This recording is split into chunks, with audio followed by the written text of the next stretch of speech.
Halo semuanya, video ini merupakan video pelatihan fotografi dan editing secara sederhana. Yuk kita saksikan, jangan sampai di skip ya. Yang pertama, kita harus mengenali bagian-bagian pada kamera.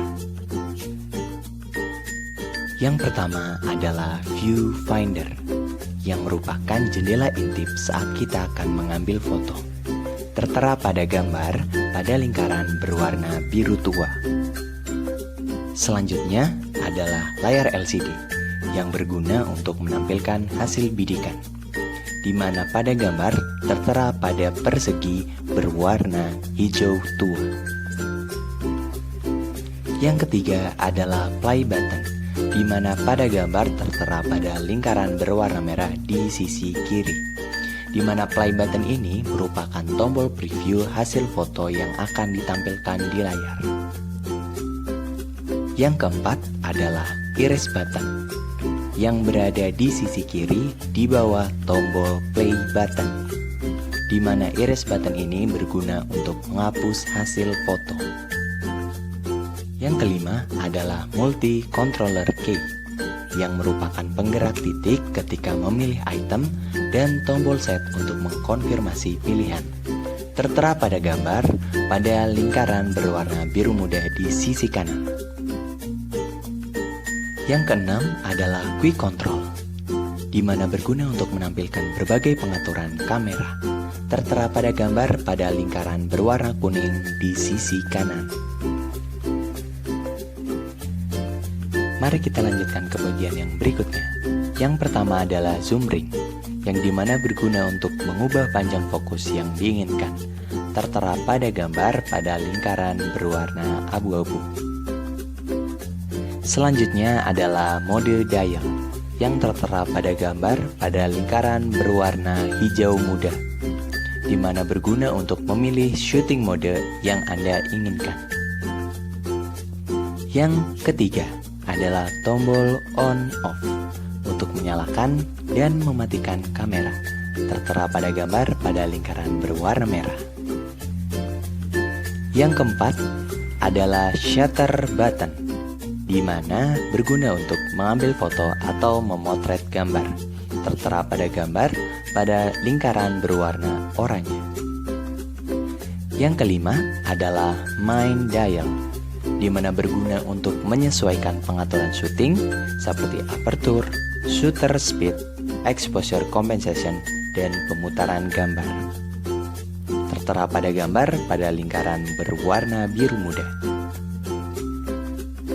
Yang keenam adalah focus mode, di mana berguna untuk menetapkan mode fokus ke automatic atau manual, di mana tertera pada gambar pada lingkaran berwarna kuning.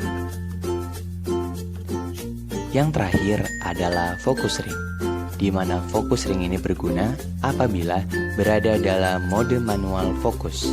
Gunakan tombol ini untuk menyesuaikan fokus. Tertera pada gambar berada paling depan, di mana dekat dengan zoom ring.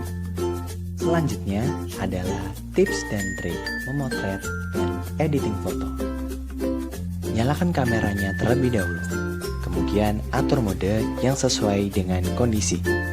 Saya sarankan menggunakan mode A+ atau automatic, di mana nantinya kamera akan men-setting pencahayaan dengan sendirinya sesuai dengan kondisi yang ada.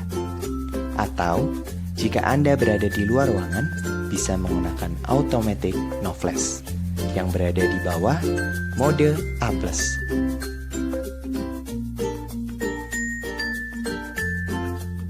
Selanjutnya, pastikan mode fokus pada mode automatic focus, yang kemudian di bawahnya juga diatur stabilizer dalam keadaan on, supaya hasil foto bisa maksimal.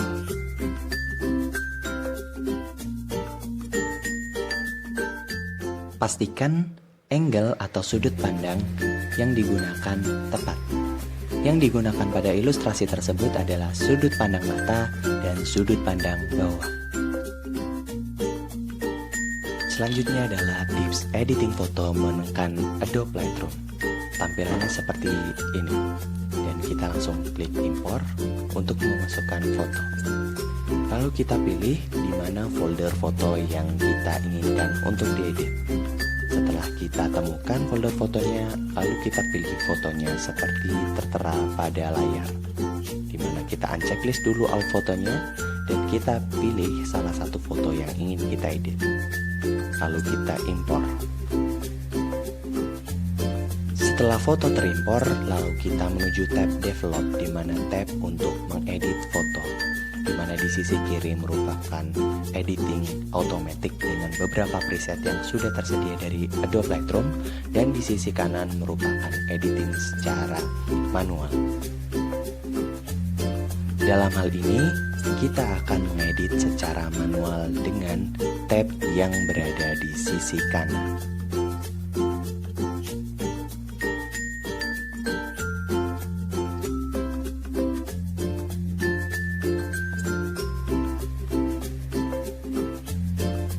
Selanjutnya adalah mengatur kontras dan exposure dari foto, di mana kontras ini berguna untuk menerangkan sisi terang dari foto dan menggelapkan sisi gelap dari foto. Karena foto tersebut sudah terlihat terang, kita hanya mempertajam sedikit saja dari foto tersebut, di mana foto ditambahkan kontras dengan angka plus 26. Ini adalah mengatur kecerahan atau exposure, di mana semakin ke kanan kecerahan akan semakin tinggi dan semakin ke kiri kecerahan akan semakin rendah.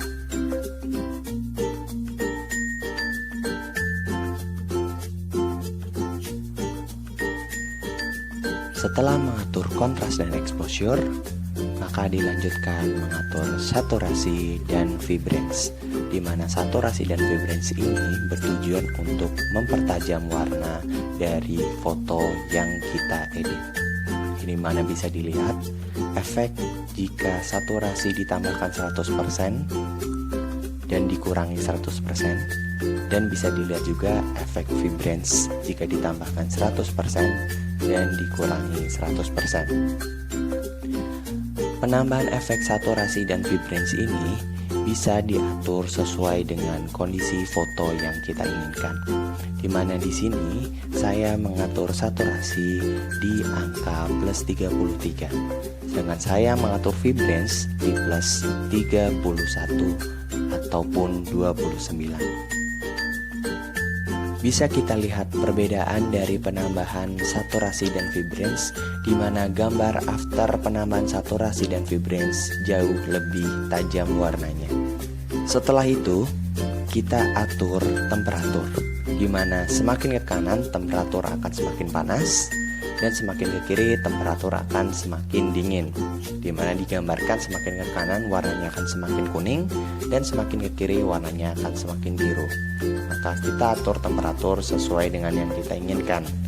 Kita mengkondisikan foto yang kita inginkan.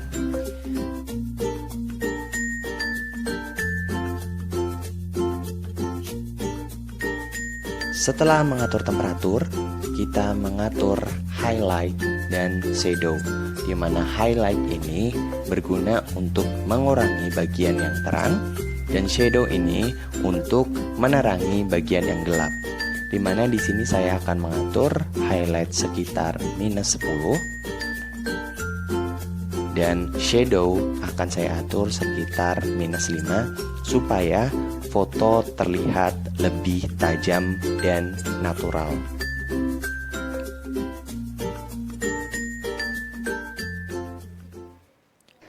Selanjutnya adalah mengatur whites dan blacks, di mana kedua tools ini merupakan tools untuk menyeimbangkan warna putih dan warna gelap dari foto yang ada.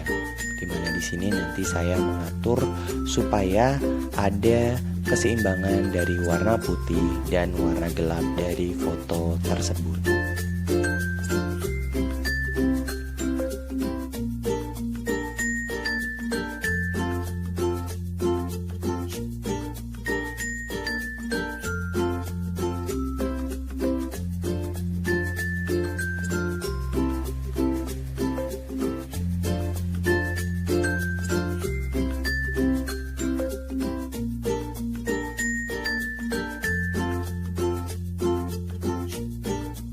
Setelah editing selesai, kita bisa melakukan menyimpan atau mengekspor foto dengan cara seperti berikut.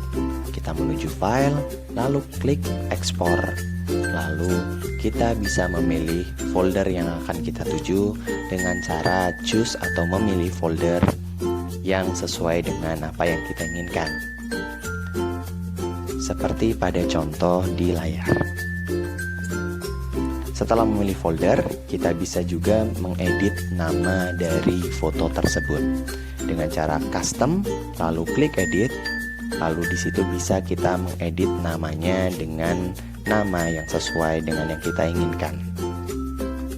Setelah semuanya sudah, kita klik ekspor dan foto akan terekspor sesuai dengan folder yang kita inginkan.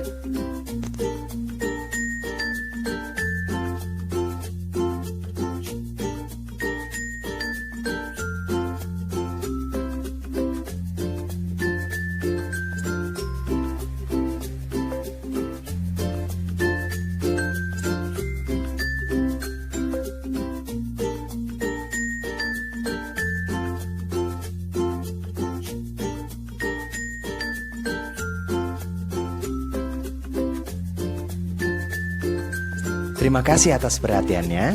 Selamat mencoba. Bye-bye.